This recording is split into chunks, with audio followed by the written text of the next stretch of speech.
course. It was like a good course, but just not very relevant for English. But it was on traumatic brain injury, post-concussive syndrome, and neuroplasticity.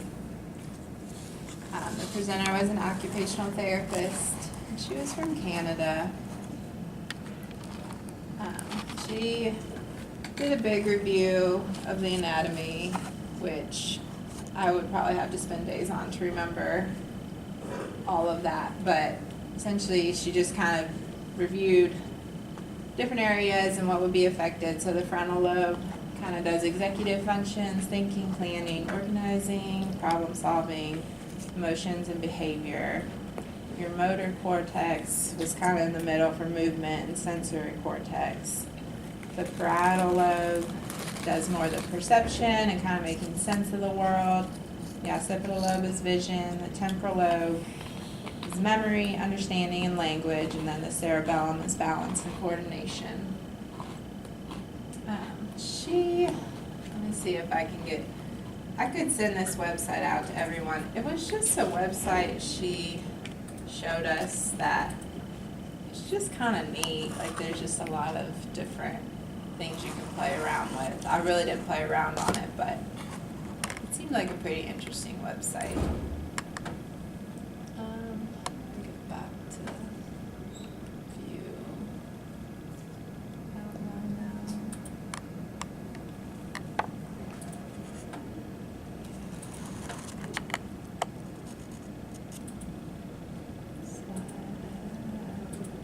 I clearly don't like slideshows very often. This is all just basic, the types of brain injuries: closed head injury, open head injury, vascular. She had a chart that just said determining the recovery potential. That a lower Glasgow coma scale score, longer coma duration, longer duration of amnesia after the accident, older age is a worse outcome, and then just what the imaging shows kind of determine your likelihood for recovery. The symptoms of the brain injury and a concussion are all, we kind of knew all this: attention, concentration, distractibility, memory, speed of processing, confusion, perseveration, impulsiveness, language processing, and executive functions. That's just more signs and symptoms of a brain injury. As far as assessments go, she had a big list of them, but these were kind of the bigger ones, which are ones we already use, which is the Glasgow Coma Scale, the Ranchos, the Montreal, which is the MoCA for the OTs, the Berg, and then that Rivermead post-concussion symptom questionnaire was more like an outpatient. I kind of tagged them all on here.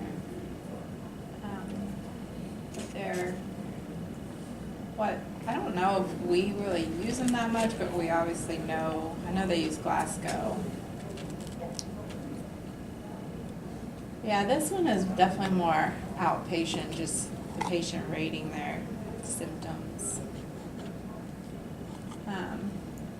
I would say the biggest thing I got from the course is just to not overstimulate the patient. Like, we go in groups and we're like, hey, and we're all talking and we're flipping the lights on, and to just maybe one person talk, keep the lights dim, turn off the TV, decrease the length of the session. That was honestly, after 2 days, the biggest thing I got from it. But she did show this video, if it'll work, that she said basically sums up her whole course of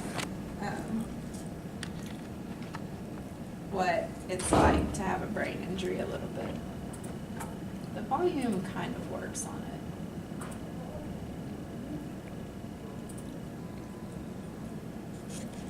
I think the volume kicks in after. It's really not that bad.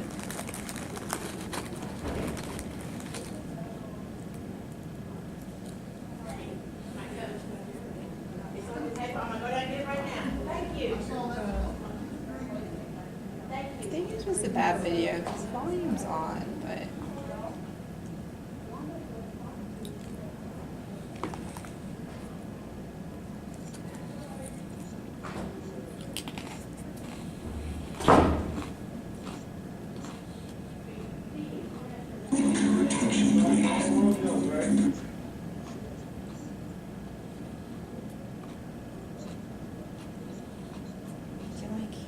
this brain.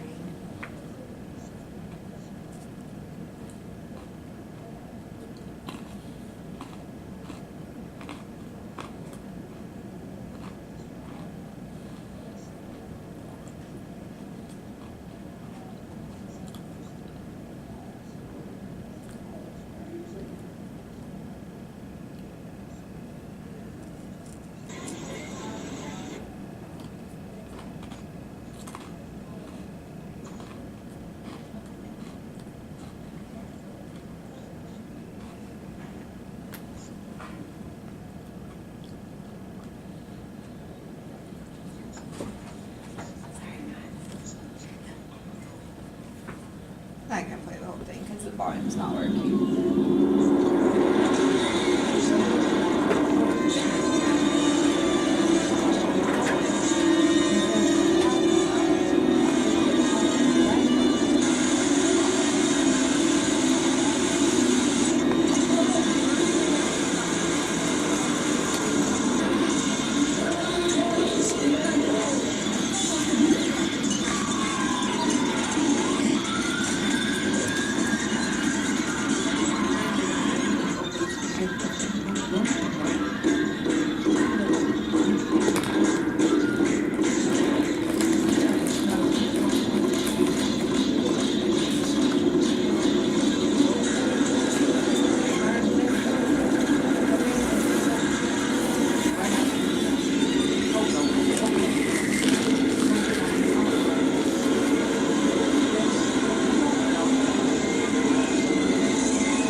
Was kind of the gist of it. The interventions were stuff, we already do.